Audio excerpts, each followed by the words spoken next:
Hey everybody, how's it going? It's your buddy Beard Grizzly. And before Rise of Iron, Guardians would be treated to the presence of Lord Saladin, the last known survivor of a doomed expedition that left him alone on a mountain for centuries. Once a month, Guardians were given an opportunity to take part in an event he called the Iron Banner. Saladin alone sparked a lot of questions in the Destiny community, ones that this video is not here to answer or look at, but now in Rise of Iron, we are treated to a new overseer of the banner. Her name is Efrideet, an enigmatic wielder of light that has a very interesting and mysterious background. Throughout the missions of the Iron Banner, we are given hints of what had happened to her, where she went, why she came back, but only, really, hints. First, who was Efrideet? We know she was an Iron Lord that fought alongside the others. She wasn't a founding member, or at least my findings would suggest she isn't, judging from the Radagast Grimoire card. His voice rang out across the still valley. Our days of hiding are ended. Say it now, each of you. Who among other bearers do you trust? Who can be counted on to ride with us? Bredamart, said Yolder. Daedrus, said Perun. I trust only you, Radagast, said Saladin, and their leader scowled in response. What are you saying? What are we? Perun asked again. Radagast smiled. We will gather those you trust. We will not wait for this, he gestured around him, to force our hand. We will ride against those that would use the light against our own. Humanity must have protectors, like the knights of old. She seems to crop up not too long after the founding of the Iron Lords, however, and is also plunged into antics of the other lords and ladies. He flips Occam and throws it. The knife clatters off an Occam Kara's vertebrae. He flips Quietus and shanks and pikes Efrideet. Oh, that's the last yip. It's yipped, she says, picking up the coyote jaw, and Quietus impaled. Helmet, would you say? Too brittle. Ether bones better. Flexes. Later along in the card, if all of you were cut down around me, your light drained past return, and my own armor was shredded, for instance. There's a long silence. You always know what to say to make us feel better, Efrideet says. We also know she's a fiery-tempered sort from the older card. The corners of Perun's mouth twitched. I came to tell you Ryance agreed to the single combat. Guess I don't need to. Yolder smiled. I figured he would. Your plans have a way of working out. Perun leaned against the doorframe. Saladin and Efrideet both volunteered to be your second. Yolder took a pair of gauntlets out of the chest and put them on. Saladin's better at staying calm under pressure. We need a second. It's 'cause you're dead. No one will be calm. Right. Efrideet, then. She fights better when she's angry. This is further proven by her flinging Saladin at a fallen walker.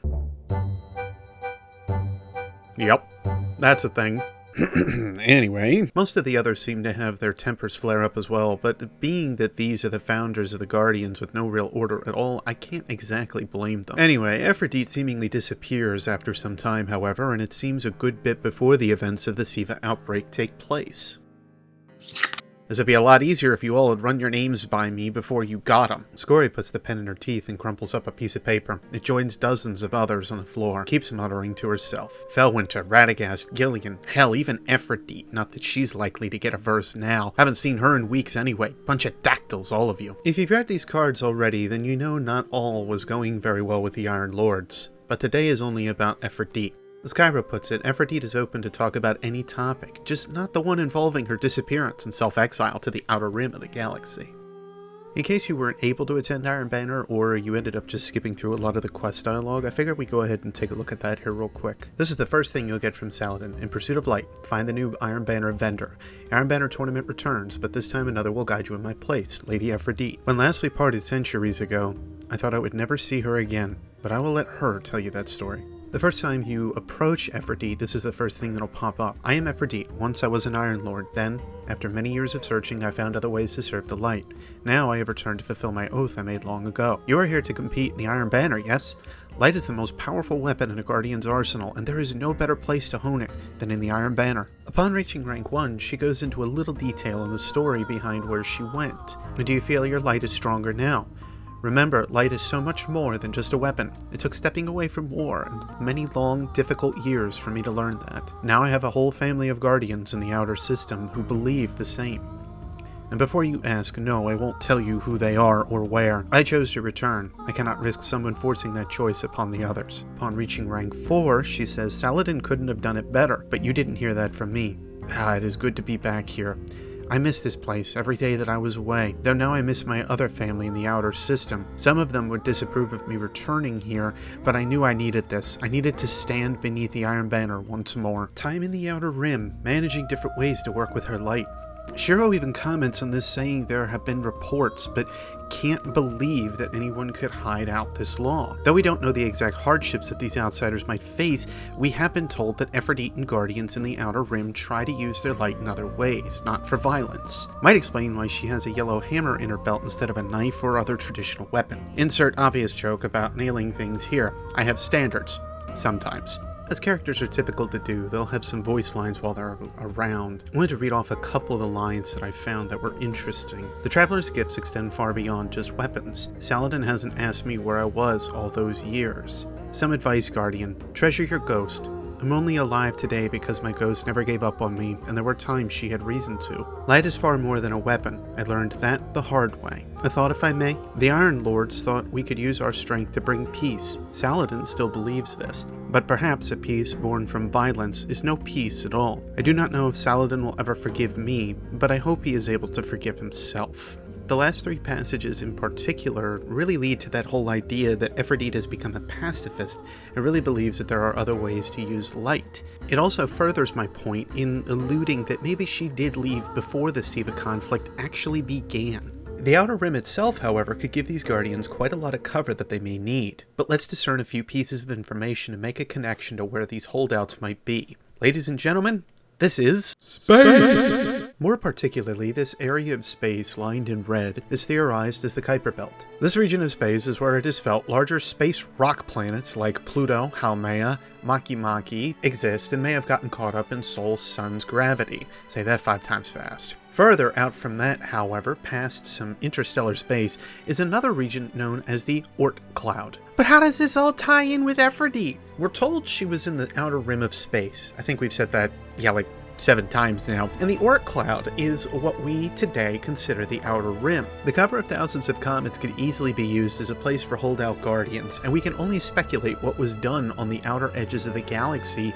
with the Traveler's influence. There too, we might be able to look outward of the Oort Cloud and find our nearest stars, Alpha and Beta Centauri. It has been theorized that there could possibly be other planets around these 2 stars, and with their close proximity to Sol, who knows what that may mean for us? If nothing else, it's making me think about things I haven't thought about in Destiny in quite a long time, and that's what else has the Traveler's influence wrought on our unsuspecting little galaxy? Anyway, I'm getting my head stuck in the vastness of space again, so let me dial it back. One more outburst.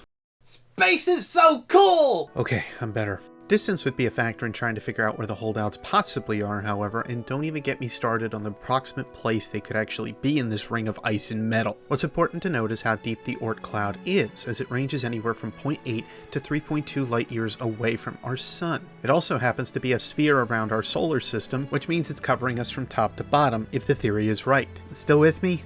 Okay, sorry for all the science. To relate this all to Destiny, in the beginning of the game, you're sent out on a mission called Reclamation to recover an NLS drive. For those unaware, NLS means near light speed. This means we're not quite as advanced as Star Trek's warp drive or Star Wars hyperdrive. The Kuiper Belt is a mere 0.5 to 0.8 light years away from our sun, placing it quite a bit closer to us than the Oort Cloud's farther reaches. But Grizz, this is all cool cause space, but what does it— Efrideet and her holdouts are somewhere within this vast region of space, basically. Further proof might be that ice pick-like hammer we brought up earlier, suggesting she might have needed the tool for an extra reason. If Efrideet were to hear about and know about the Siva outbreak, we can possibly guess that she and her Guardian friends are somewhere inside the Kuiper Belt or right inside a portion of the Oort Cloud. Being that we don't actually know what the passage of time is while you space travel in the game, though that would explain the loading times,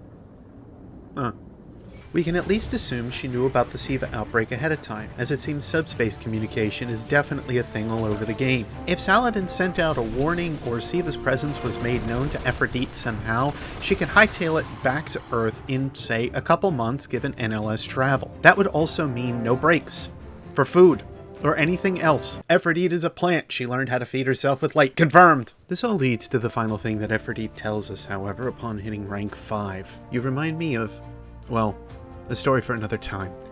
This right now is your moment. Your light, as Saladin would say, is a fearsome dragon indeed. Continue to train in the Iron Banner and no one will be able to stand against you. And if you ever seek to learn other ways of light, perhaps one day I will take you to my new home and show you. Could it possibly be that we'll be going to the Kuiper Belt or perhaps further out in order to meet these guardians? Or will we be forced to abandon our home here on Earth in order to keep fighting the darkness, to either expand our territory or simply survive after something pushed us away from the city? Space is large, expansive, and dangerous in the world of Destiny, and Bungie sure has a galaxy of ideas to work with. Efrideet's true lore is pretty steeped in mystery. We know that she got along with the Iron Lords pretty well. In fact, she was very trusted amongst them. It's been said amongst the community that she survived the first attack on Siva, but with what Scory said, it almost leads us to believe she left before the fight broke out. Being, however, that this is a heroic character, I'm sure she stuck out a portion of the fight, but left somewhere in the battle with Rasputin's constructs, after watching some of her fellow companions brought low. This is all speculation at this point, but that's all I could dig up on Efrideet from what's been discussed so far. If we find out anything further, I know we'll be taking a look at her again. She's turned into my Varix of this expansion. Super interesting, and a lot more to her than we think. I hope you guys were at least entertained, and never forget, space is so cool!